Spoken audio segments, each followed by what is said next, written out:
Welcome my students and friends. নিয়ে চলে এলাম তোমাদের নবম সেট নাম্বার 9।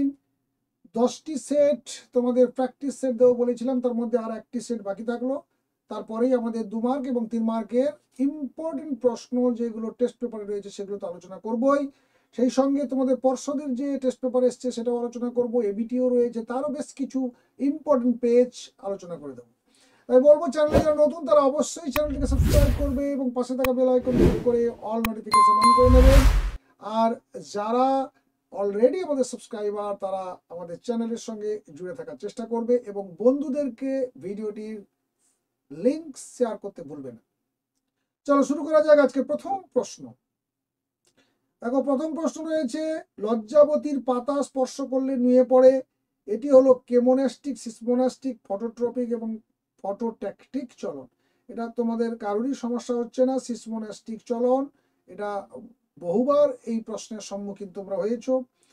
2 দাগ বলছে, মানবদের ভারসাম্য এবং দেহভঙ্গি বজায় রাখতে সাহায্য করে। কোন অংশটি? সেটা হচ্ছে গুরু মস্তিষ্ক, লঘু মস্তিষ্ক, মধ্য মস্তিষ্ক এবং থ্যালামাস বলছে। এখানে লঘু মস্তিষ্কটা হবে সঠিক অ্যান্সার, তার মানে খ হচ্ছে এখানকার সঠিক অপশান। 3 বলছে, হাতের কনুই, আমাদের যে কনুই রয়েছে এই কনুই এ যে অস্থিসন্ধি থাকে সেটি হলো, যেহেতু একদিকে ভাঁজ করতে পারি উল্টো দিকে পারি না, সেই কারণে এটি হলো কবজা সন্ধি, অর্থাৎ খ। 4 দাগে রয়েছে, মাইটোসিসের যে দশায় অপত্য ক্রোমোজোমগুলো বেমের মেরুর দিকে এগিয়ে যেতে শুরু করে সেটা হচ্ছে অ্যানাফেজ, কারণ অ্যানাফেজই হচ্ছে ক্রোমোজোমের মেরুর দিকে চলনটা দেখা যায়। 5 বলছে, জোড় কলম, গ্রাফটিং, যৌন জনন, অযৌন জনন, অঙ্গজ বংশবিস্তার এবং অপুংজনী প্রক্রিয়ার জনন। এটা গ হবে, অঙ্গজ বংশবিস্তার। বাকিগুলো হবে না, বুঝতেই পারছো, যৌন নয়, অযৌন নয়, অপুংজনীয় নয়, তাহলে বাকি থাকলো অঙ্গজ বংশবিস্তার। 6 বলছে, ক্রোমোজোমের কোন অংশ নিউক্লিয়াস সৃষ্টির জন্য দায়ী বা কোন অংশে নিউক্লিয়াসের সৃষ্টি হয়? এটা তোমরা জানো, গৌণ খাঁজ। খ সঠিক অ্যান্সার হবে। বাকি যে অপশনগুলো রয়েছে দেখে নাও, প্রাথমিক খাঁজ, স্যাটেলাইট, সেন্ট্রোমিয়ার, এগুলো হবে না, গৌণ খাঁজ।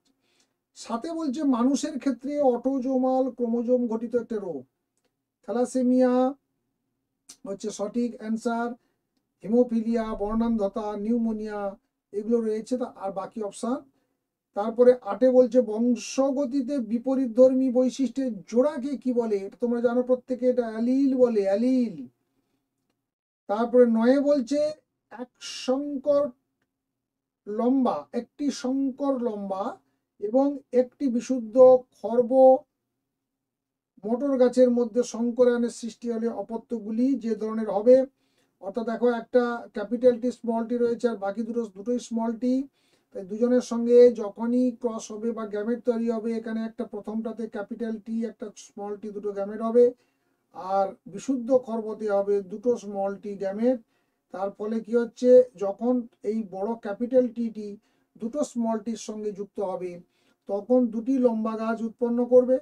বাট যখন ছোট টি দুজনের সঙ্গে মিলিত হবে তখন কিন্তু দুটো স্মল ট্রি বা খর্বাকায় দুটো গাছ তৈরি করবে। অর্থাৎ এখানে 50% লম্বা, 50% খর্ব, অর্থাৎ গয়ের যে অপশান এটা কিন্তু এখানে সঠিক হবে। 10 বলছে, যেসব অঙ্গের উৎপত্তি এবং গঠন এক কিন্তু কাজ আলাদা তাদের বলা হয়, কাজ যেহেতু আলাদা বলে দিয়েছে তার মানে সমসংস্থ অঙ্গ। খ হচ্ছে সঠিক অ্যান্সার। 11 বলছে, ফণিমনসার পাতা কাঁটায় রূপান্তরিত হয়।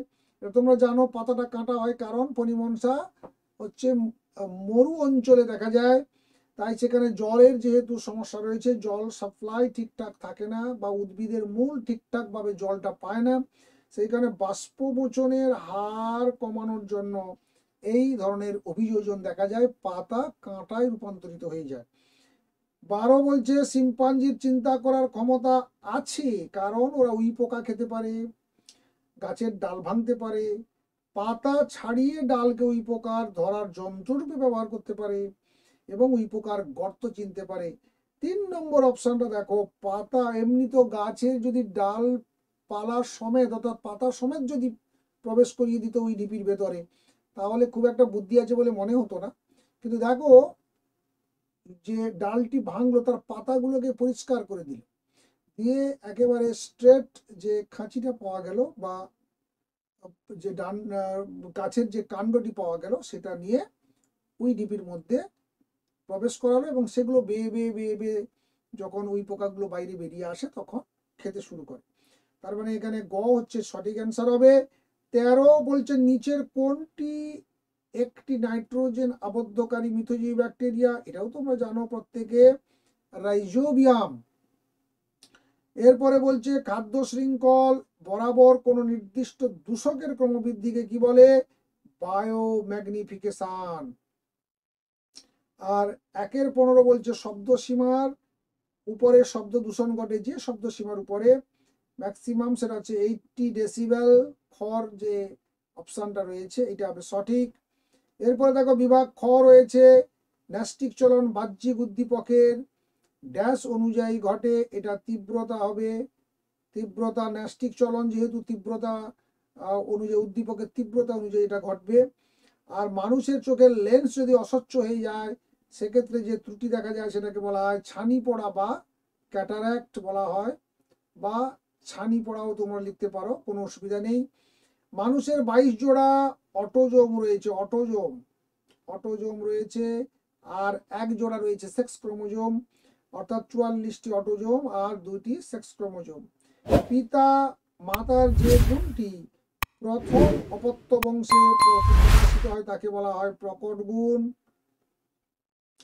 কন্যা সন্তান বাবা ও মা থেকে এক্স ক্রোমোজোম প্রাপ্ত হয়, কারণ বাবার দেহে থাকে এক্স আর ওয়াই, আর মায়ের ধরে থাকে দুটো এক্স ক্রোমোজোম, তাই এইখানে যে ওয়াই থাকে, কন্যা সন্তান বলেছে যেহেতু, তার মানে বাবার কাছ থেকে এক্স আসবে, মায়ের কাছ থেকে যে কোনো একটা এক্স আসবে, এলে দুটো এক্স হয়ে গেলে সেটা কন্যা সন্তান হবে। আচ্ছা, এরপরে বলছে ড্যাশ হলো পশ্চিমবঙ্গের একমাত্র বায়োস্ফিয়ার রিজার্ভ, এটা হচ্ছে সুন্দরবন হবে, এটা নিশ্চয়ই বুঝতে পারছো। তারপরে বাক্যগুলি সত্য অথবা মিথ্যা। স্নায়ুতন্ত্রে কেবলমাত্র নিউরন নামক কোষ থাকে, তা নয়, ওখানে নিউরোগ্লিয়াও থাকে তোমরা জানো, তাহলে এটা ফলস বা মিথ্যা বলতে পারো। মিথ্যা বলেছি যেহেতু মিথ্যা লিখতে হবে, ফলস লিখলে হবে না। মিওসিস কোষ বিভাজনে অপত্য কোষের ক্রোমোজোম সংখ্যা জনিত্রী কোষের অর্ধেক, মিওসিসে অর্ধেক হয়, এটা ঠিক সত্য। মেন্ডেলের মোটর গাছের পরীক্ষায় F2 জনুতে উৎপন্ন সকল মোটর গাছ বিশুদ্ধ লম্বা হয়, সরি F1 বলেছে, F1 জনিতে উৎপন্ন সকল মোটর গাছ বিশুদ্ধ লম্বা হয়, এটা মিথ্যা, কারণ প্রত্যেকটা হচ্ছে সংকর হয় তোমরা জানো। ওয়াসার বেড হলো কোলের ধর্মী সংগঠন, এটা সত্য। পৃথিবীর স্বীকৃত 34টি জীববৈচিত্র্যের হটস্পটের মধ্যে 2টির অবস্থান রয়েছে ভারতে, এটাও মিথ্যা, এটা ঠিক নয়, সঠিক নয়। আর ইনসুলিন হরমোন কিটোন বডি উৎপাদনে বাধা দেয়, এটা সত্য। তাহলে এই গেল তোমাদের সত্য মিথ্যা নিরূপণ, শূন্যস্থান পূরণ। এরপরে রয়েছে স্তম্ভ মিলান। স্তম্ভ মিলান দেখো, অক্সিন হচ্ছে দেখো অগ্রমুকুলের প্রাধান্য অর্থাৎ চ। ইতর পরাগযোগ হচ্ছে এখানে সূর্যমুখী হবে উ। সন্ধ্যা মালতী ফুল, এটা অসম্পূর্ণ প্রকটতা ঘ। বায়ুথলি উড্ডয়নের সময় দেহের আপেক্ষিক গুরুত্ব হ্রাস, এটা ক। অ্যাজমা উদ্ভিদের পরাগরেণু প্রাণীর মল, অর্থাৎ এটা খ। আর ইউরাসিল এটা হচ্ছে আরএনএ বেস, গ, অর্থাৎ গ যেটা আরএনএ নাইট্রোজেন বেস, এটা হচ্ছে ইউরাসিল। এরপরে বলছে একটি বাক্যে উত্তর দাও, বিশদৃশ শব্দটি বেছে লেখো। র্যানবিহারের পর্ব, মায়োলিন আবরণী, অ্যাক্সোলেমা ডেনড্রন, ডেনড্রনটা এখানে হচ্ছে কোষ দেহের সঙ্গে অ্যাটাচ থাকে, আর অ্যাকশনের মধ্যে বাকি 3টে থাকে, তাহলে এটাই হচ্ছে বিশদৃশ। একনেত্র দৃষ্টি বিশিষ্ট একটা প্রাণী, গরুর নাম লিখে দাও একদম চোখের সামনে, প্রাণীটা তোমাদের সামনে ঘুরে বেড়ায়। আচ্ছা, নিচের সম্পর্কযুক্ত একটি শব্দ জোড় দেওয়া আছে, প্রথম জোড়টির সম্পর্ক বুঝে দ্বিতীয় জোড়টি শূন্যস্থানে বসাও। ডিম্বাণু উৎপাদন, মিওসিস আর ভ্রূণের বৃদ্ধি হলে মাইটোসিস হবে, মাইটোসিস দেহকোষ বিভাজন হয়ে দেহের আকৃতি বাড়ে আস্তে আস্তে করে। জোর কলমে স্টক সিয়নের মধ্যে কোনটি উন্নত হয়? অবশ্যই ডেফিনেটলি সিয়ন। স্টকটা যেহেতু নিচের দিকে থাকে, সিয়নটা উপরে থাকে, তাহলে উপরের অংশটাকে উন্নত হতে হবে, তবে গিয়ে উন্নত প্রজাতির ফল আমরা পেতে পারবো।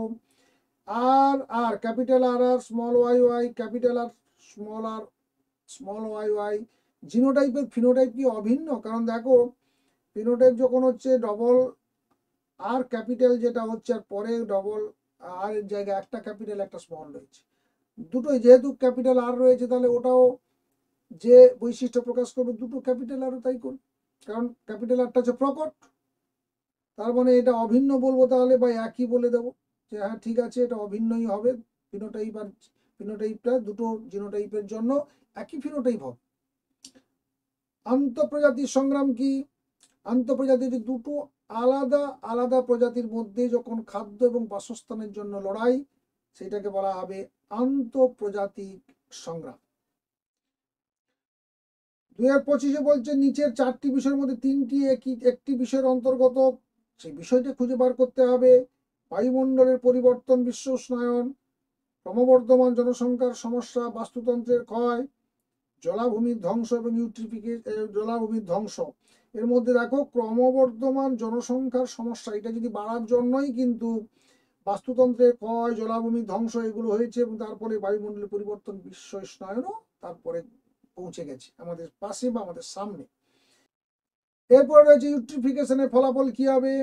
না জলে দ্রবীভূত O2 এর মাত্রা হ্রাস হবে, জৈবিক O2 এর চাহিদা বৃদ্ধি পাবে, জলজ যে প্রাণীগুলো থাকবে সেই প্রাণীগুলো মৃত্যু ঘটবে, আর বাস্তুতন্ত্রের ধ্বংস হবে। এটা কমন একটা পয়েন্ট, এটা তোমরা দিতে পারো। তাহলে আপাতত দেখো এই যে 6 নম্বর আপাতত দেখো এই 9 নম্বর যে সেটটি আমরা আজকে সলভ করে ফেললাম। আমরা আগামীকাল 10 নম্বর সেটটি নিয়ে আসবো, নিয়ে এলে আমাদের এই প্র্যাকটিস সেটটা শেষ হয়ে যাবে। তাই জন্য আবারও বলছি, যারা আমাদের এই ভিডিওটি দেখছো তারা অবশ্যই বন্ধুদেরকে শেয়ার করতে ভুলবে না, আর যারা নতুন তারা অবশ্যই চ্যানেলটিকে সাবস্ক্রাইব করে ফেলো চটপট, আর পাশে থাকা বেল আইকনে ক্লিক করে নাও। ভালো থাকবে, সুস্থ থাকবে, দেখা হচ্ছে নেক্সট ভিডিওতে। Thank you.